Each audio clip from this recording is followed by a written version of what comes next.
Last time on Shadow Piece, the confrontation between Monkey D. Dragon and Sakazuki started on a verbal level.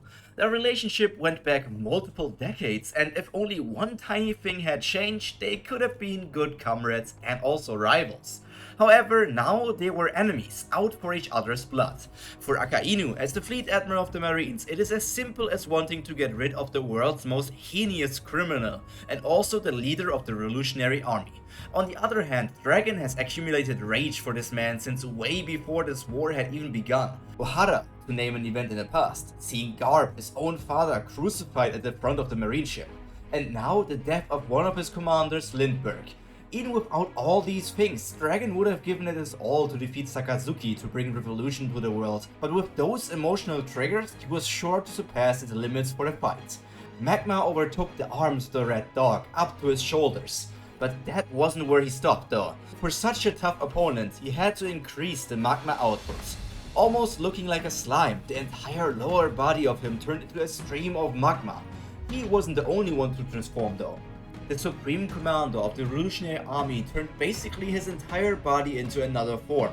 He changed into something see-through, clouds.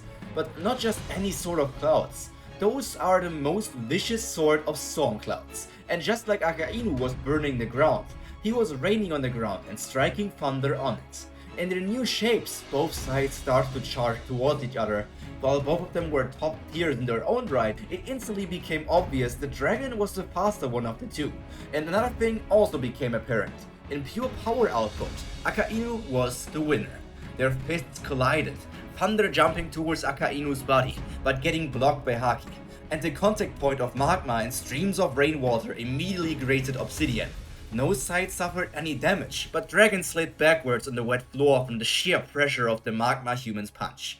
To the Admiral, it seemed like he had the advantage, so he pushed on, and an exchange of punch after punch after punch had begun.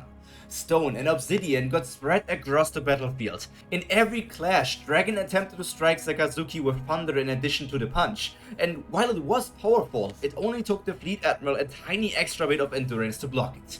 This continued for a while. Because of all the rainwater on the last monkey, it was hard to tell if he was sweating or not.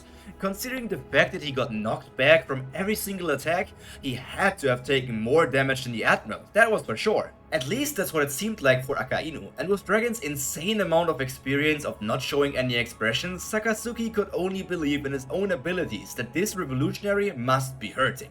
A specialty of the awakened Magu Magu no Mi was that the longer he had his powers activated, the hotter he became. So with every second, every attack, and every step he took, he grew more powerful and more dangerous in the process. After one last fist-to-fist clash, Dragon decided to stop the direct confrontation and dash towards a spot a bit away from his enemy. Considering his thunder strikes and that he was already capable of attacking the marine warships from incredibly far away, Dragon was a formidable ranged attacker. Akainu was no slouch in that category either, but if one thing was his specialty, then that would be close combat fighting. So as to not give his opponent any space, he closed in, enlarging the magma mass around his fists in preparation for a big attack. Once he was in range, he swung like a meteor striking down on Earth. He struck the ground as Dragon disappeared from his attacking path. To his surprise, not even a crack appeared in the floor, even though this attack would normally have been able to destroy multiple buildings with ease at once. Spotting the bringer of renewal wasn't hard either, as he instantly felt a gush of rain come over him, but that was only the beginning. Dragon was floating above him, and his magma shots, as they were at the moment, got put out before they could even reach their targets. The only other option was to jump, and yet when he bent his knees and tried to leap into the air, he didn't get even a centimeter into the air. All the water solidified the magma lower body he generated for himself, and so he was stuck. It wouldn't take much power to break free. However, before he could even do that, Dragon unleashed the attack he had been preparing since the very first time their fists clashed against each other. It was true that he got knocked back after every attack, but he used that strategically to draw a pattern on the ground, the pattern being the symbol of the rain god Sanka. It took him some time to prepare, but that's just what needs to be done for a powerful technique. Decades of just saying dot dot dot had given him the perfect poker face to hide his intentions. The pattern of rain on the ground started to glow in a bright blue, enveloping the entire circle. It was more than just devil fruit powers. It felt different. It felt divine. Energy kept on accumulating at a fast rate until a blue pillar of light pierced even the few remaining clouds in the sky, leaving even the atmosphere of the planet. It all happened in an instant, and when Dragon shouted, "Rain God's wrath!" then the sky darkened. The horizon shifted from a clear blue and the ground from a deep orange glow of molten lava to a swirling storm of ominous clouds.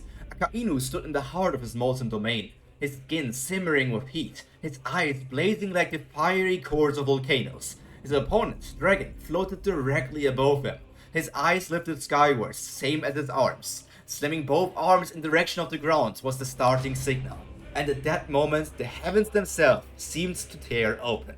A massive torrent of water, glowing faintly with an ethereal divine energy, descended in a deafening roar. The air crackled as the deluge surged towards Sakazuki, crashing down with a force that shook the grounds. It was not merely water. It was the embodiment of a storm, ancient and powerful, imbued with a celestial fury that had been summoned from beyond the mortal realm.